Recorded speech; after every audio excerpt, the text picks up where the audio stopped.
What is up, Bruins fans? A very special episode today as I am welcoming Justin Bourne to the podcast to discuss a whole bunch of things. So let's get right into it.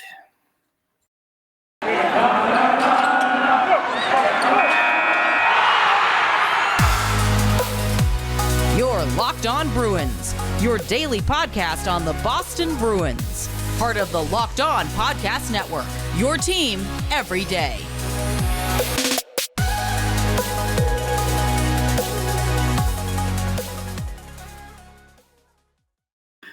What is up, Bruins fans? It is Monday. Man, I don't even know what day it is. It is Thursday, November 18th. And this is another episode of Locked On Boston Bruins, where we discuss all things Spoke to Be, as well as take a look around the NHL. Thank you for making Locked On Boston Bruins your first listen every day.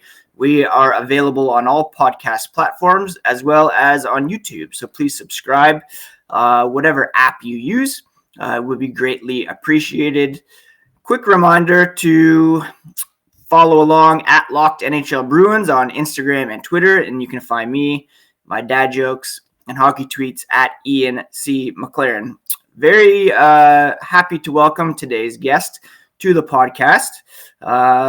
Before I introduce him, let's just bring him on. So yeah, Justin Bourne, how's it going? Good, man. How are you? Thanks for having me on. No problem. Thanks for coming on. For those of you who might not know Justin, he's an NHL analyst for Sportsnet. He's currently co-host of a Fan 590 show with Nick Ritchie, and he also played at the NCAA level, ECHL, AHL. He's written for The Score, where we work together, The Athletic. Also was a Leafs AHL video coach for a couple of seasons. So, yeah, very happy to have Justin on the podcast here today. And, yeah, how's it going today, Justin? Thanks for taking some time. Yeah, no, it's great. You know, I'm like you. I've got a couple of little ones. This is the best time of the day. The kids are where they're supposed to be. The house is empty. This is the perfect time to chat.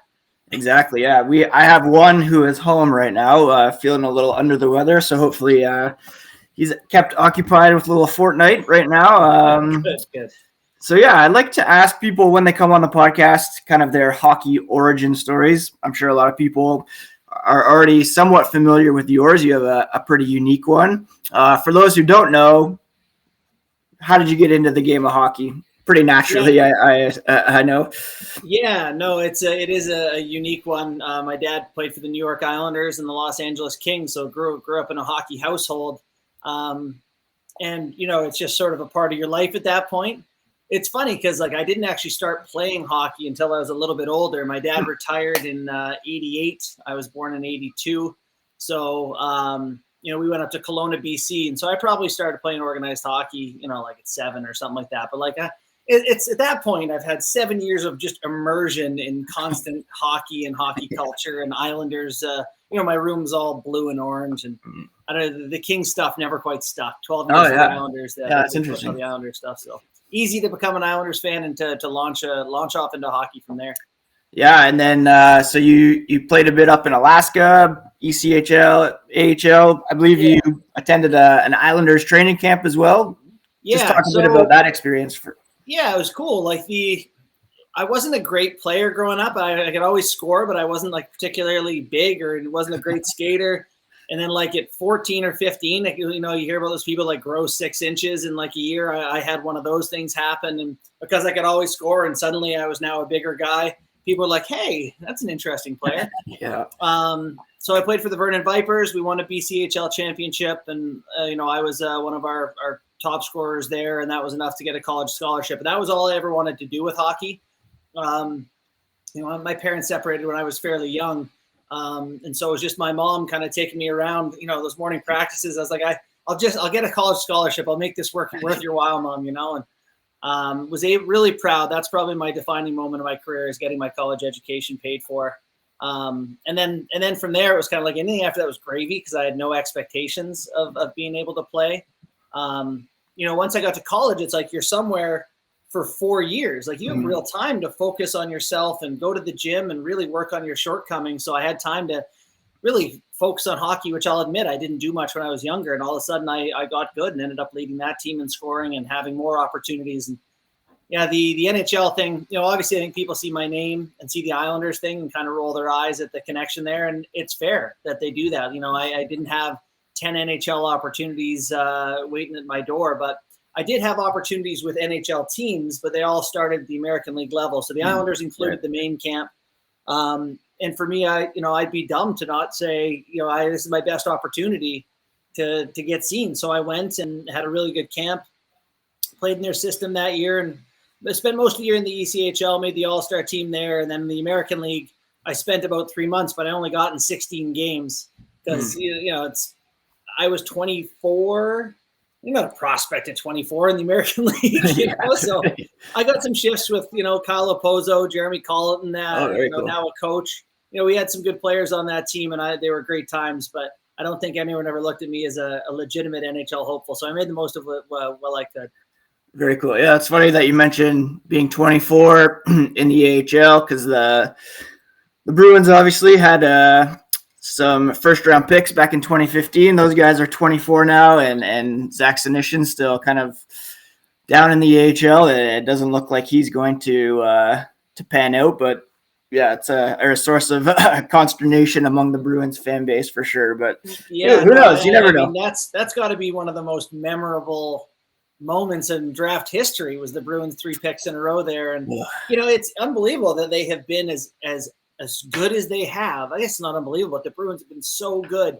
And every year that team that's like this close to winning another cup. And it's like, I know you guys know that this is the wrong podcast to even make that point. Yeah. Like if it had been a little different, one player different. I know. Yeah. I think about that draft way too much. I remember I was still at the Score when that draft day happened, and the whole team comes in on that day and everybody's covering it. And I remember they pulled off the traded Dougie Hamilton to Calgary as I was driving in that day. And then I'm like, oh wow, they're well set up here. And then Jacob Zboril, he wasn't that much of a reach. He was, kind of rated somewhere in there. Then Jake DeBrusk, I was like, oh, okay. That, and then Senyshyn, I was like, oh, what are we doing here? There's that, obviously that famous tweet now where the Bruins could have had Matt Barzal, who you're familiar with, and Shillington, right? I know that Kyle Connor and Shillington, yeah. And it looked like 2 out of 3 hit, but Shillington hadn't really made it until this season. He's playing really well. He's leading the Flames in scoring, Calgary, shot attempts, chances, you name it. Anyways, but you know what? He gets played by Chris Tanev. A lot of people look good when they play by Tanev. Maybe he's that not. Is true. I'm just trying to help out.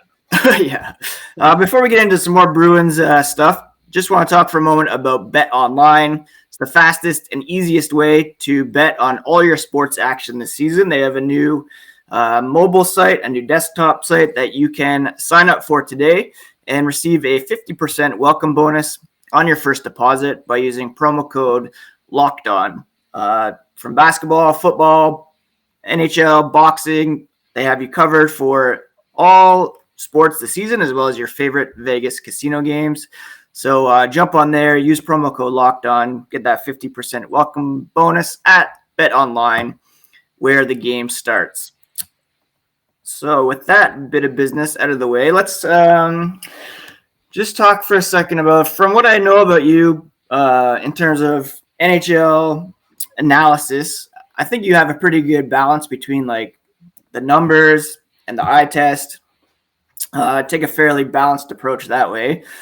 For me this season, the Bruins, I've been talking a lot about how their underlying numbers are pretty strong. They're a top 5 team, shot attempt differential, expected goals. Their shooting percentage 5-on-5 is pretty low, which is keeping them down a bit.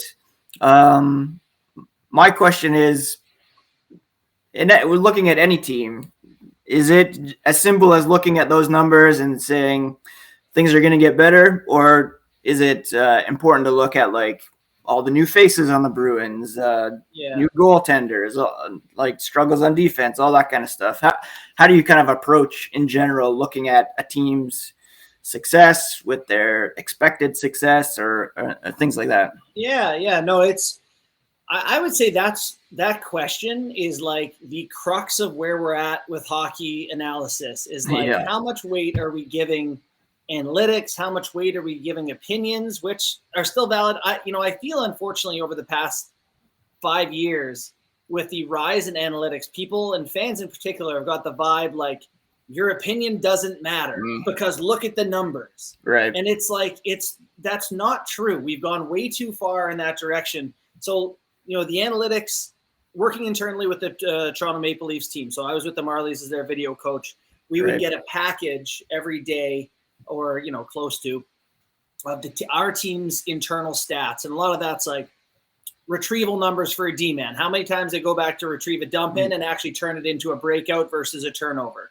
Or, whether it's entries or exits or all the different things you can look at. And, the only thing you're really looking for in those packages are outliers, like guys who are really good or really bad. Because in that middle 80%, there's such a variety of factors that have an effect on it, whether it's the guys you're playing with, the type of players you line up with, where you get put on the ice, just health and all, the opportunity, all these different things that go into the numbers that, I think we have this internal desire to have what baseball has with WAR, where they say we put all these stats into a big thing and we stir it together and out pops it. We bake a number and say, this guy's worth this much. So hard to do in hockey. There's just so many factors. There's not the stop and start. So, I think the numbers are super useful and I use them a ton. I check them all the time, but I check them to point me in the direction of things to watch. Like yesterday I wrote an article on David Kampf for the Leafs and his defensive play. And part of the reason I end up looking at him is because, go to his ozone starts. He started in the offensive zone 15 times through 17 games, least in the NHL among guys who play with any consistency. Right. Wow. And still a positive possession driver. So it's like, okay, there's something here. Let's watch what he does. Let's go to his video. So like the Bruins having good underlying numbers is awesome. Pointing in the right direction. They're more likely to improve than they are to go in the other direction. I think you love that. But I don't think you can look at those numbers and say, they're definitely going to get better. I know like 2 weeks ago, I looked at the Seattle Kraken's number, and after they got Yanni Gourde back, they were like top 5 possession team, chances, everything. And I was like, I'm going to bet on this team every night. They've been garbage. So, you got to be a little careful to point in the right direction, but it doesn't tell you everything. Yeah, for sure. I just, funny you mentioned that. I just tweeted out this morning that Seattle 4-11-1, both the worst and best starts in franchise history for they're a really weird team. A lot of people, Bruins were, disappointed to lose a guy like Jeremy Lauzon to the Kraken. I don't know if he's really helped tilt things either way. I've seen him in love with our own guys, man. Yeah. Like, if it's a guy you've followed and you see their potential and you see their good games, you fall in love with them. And it's like, I hate to say this, but like every team has that guy. Yeah. Like is he a needle mover? And that was it. The Leafs lost Jared McCann in that trade. And there's a lot of consternation in Leafs Nation over losing McCann. It's like, you got to lose someone, Exactly. I don't know. Funny you mentioned David Kampf. I think a big talking point for the Bruins this offseason was letting Nick Ritchie and Ondrej Kase kind of walk. They were both scooped up by the Leafs. Ritchie, kind of what we expected. I never really saw him hanging on the top line there in Toronto. But Kase has been really impressive. The question with him is always like whether he can stay healthy. Has he been helping Kampf kind of drive that success in your view? Yeah. I guess I'm curious what Boston saw that they didn't think Kase was worth it, and it could be just the health concerns. So Kasha's been wonderful. He's been at his cap hit. He has been a noticeable workhorse. Like he takes it to the net. He's in the corners. He has some offensive upside. He'll block shots. But players who play like that tend to get hurt, and we know he has a history of it. So talk about him all you like. If the Bruins just thought that there's no chance this guy's available to us in playoffs, they might be right. So I guess that's like a risk reward thing where the Leafs are getting a lot of reward right now. But they're trying to get over the hump in playoffs, and maybe they don't have them in playoffs. So I guess fingers crossed for the Yeah, there. yeah, for sure. I mean, yeah, just watching him, there was definitely questions whether or not he should attempt to play again. Just after watching him with the Bruins, every time he tried to come back, he'd last a couple shifts and then he was out again. So yeah, I'm super happy for him that he's thriving in Toronto, and hopefully he can stay healthy. Yeah. Looking at the Atlantic, I kind of saw it as kind of a 2-tier division heading into this season. I know you and I kind of joked about, some prognostications, maybe suggesting Montreal and Ottawa would be pretty good. Boston out of the playoffs. But I kind of see it, the top 4 teams are what they are. The bottom 4 teams are what they are. Has there been any surprises or disappointments for you in the Atlantic so far this season, or is it kind of playing out the way you thought it would? I guess among the teams that are going to be the bottom teams, things have gone differently than I expected. Like, I didn't think Detroit has, of the teams that are rebuilding, I can look at Detroit and be like, boy, Mo Seider's a player. And Lucas Raymond is scoring at a rate, like as a rookie, that like some of the best players have scored at. He's legit. That guy is so good. For sure. So Detroit's had success. I like their work ethic and, how they've been so far. Ottawa was a team that I think, watching in the Canadian division last year, a lot of people went, boy, this is a team on the rise. They're pesky. Obviously, things have not gone Ottawa's way, but I thought they'd be better than terrible. They are not better than terrible, it turns out. Yeah.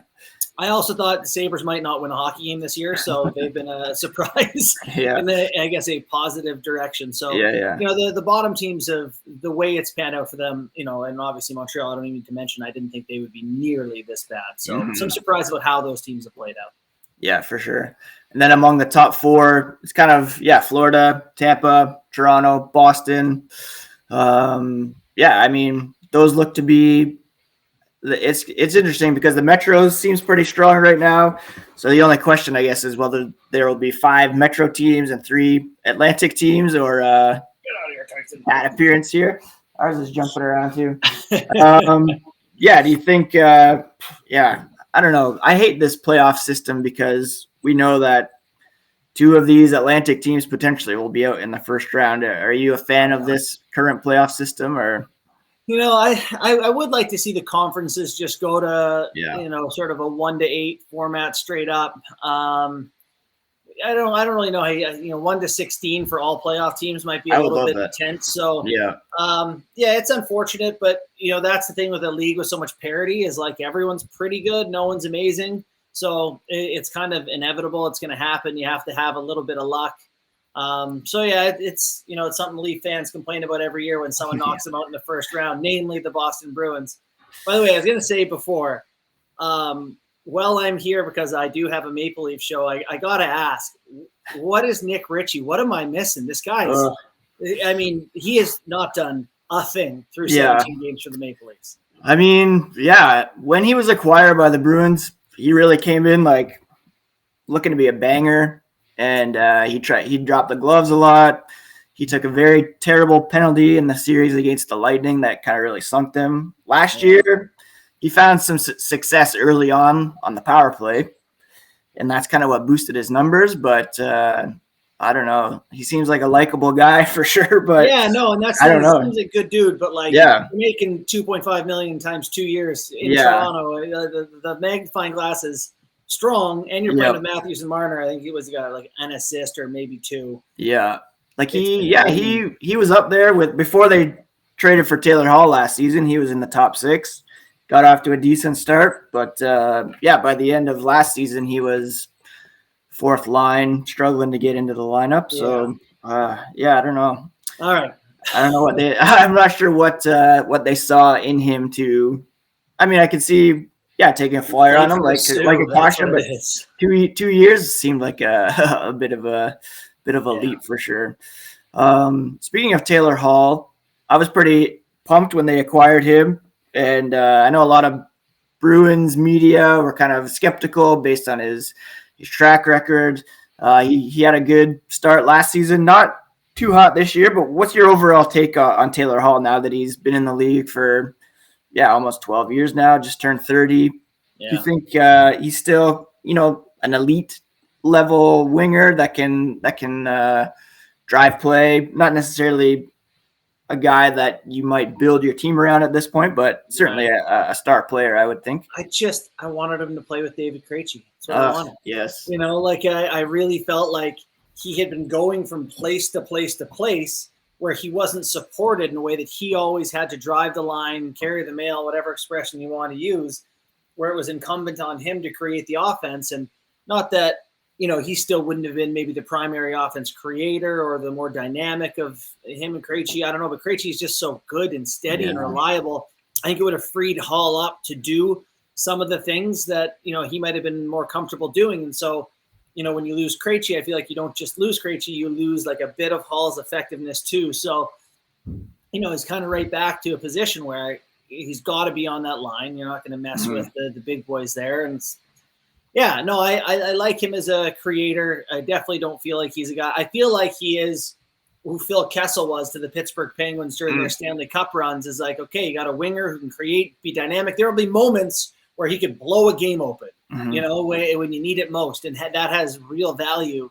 I don't know how often you're going to get it. I don't, you don't want him to be number one guy, but I still like Hall and think he's effective. I just wanted him to have a little bit more support than, he's able to get without Krejci. Yeah. I mean, all the respect in the world for Krejci for making that decision, prioritizing family. Sure. But every night it hurts not but also curse him.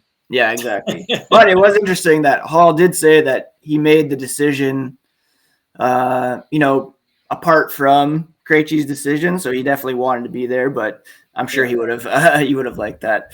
A couple more before I let you go. Brad Marchand, his career trajectory just continues to blow me away. If you look at the last handful of seasons, he's top 5 scoring after starting off as like a fourth line guy, suspensions, 30 plays.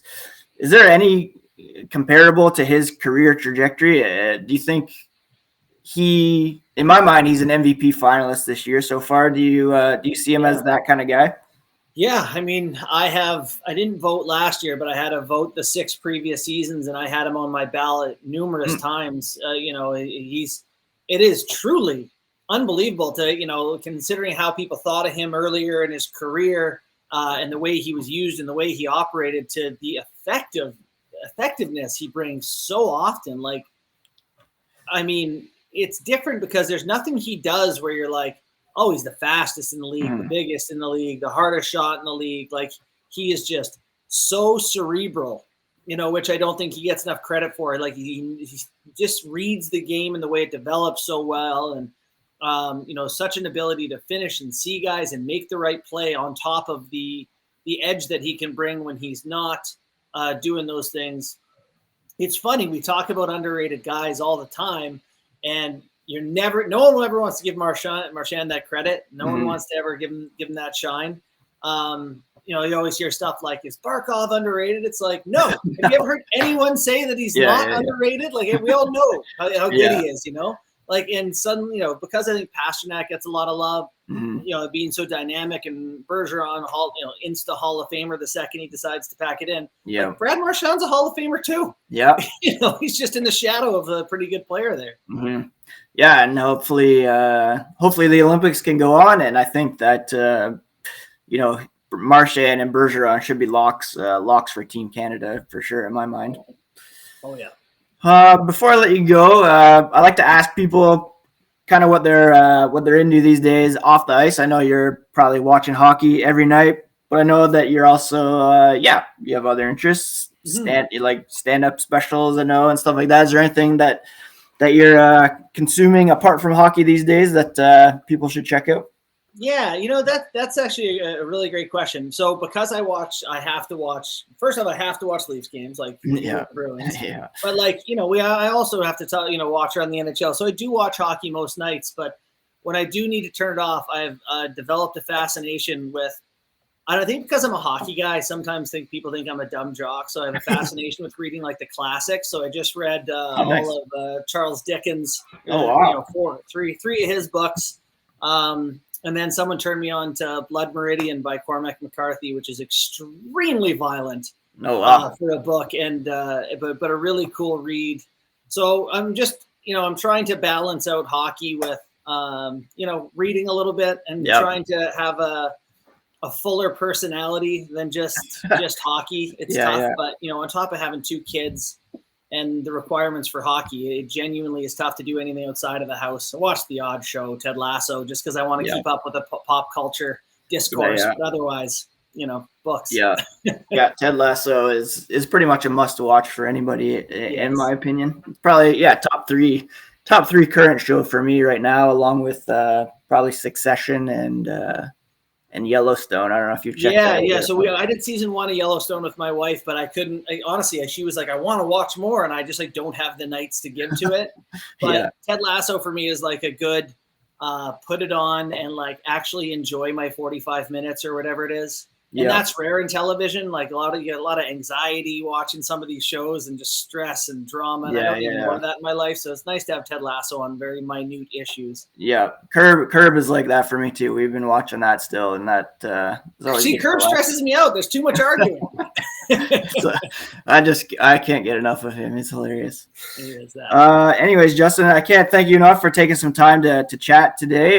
Where can people find you on Twitter? Where can people find your hockey coverage these days? Yeah, so at JT Bourne on Twitter, and I do have an author page on sportsnet.ca. I don't know the exact link for that, but it's through my my Twitter bio should be there. And then Real Kyper and Bourne is 3 to 5 every day on Sportsnet 590 The Fan. I gotta ask just before we go, what's it like working with Kyper? Yeah, I will say, so we didn't know each other before we started the show, and I was a little intimidated and nervous, and he's a big personality, right? So the greatest thing I can say is that he has respected me, in my opinion, from the start. I think he probably thinks I'm some analytics twerp or whatever, but he's been really awesome to work with. Like genuinely, when we're off the air, he's been kind and inclusive. Me and Sam McKee. He was at Sportsnet 20 years. I mean, the guy's on Hockey Night in Canada forever.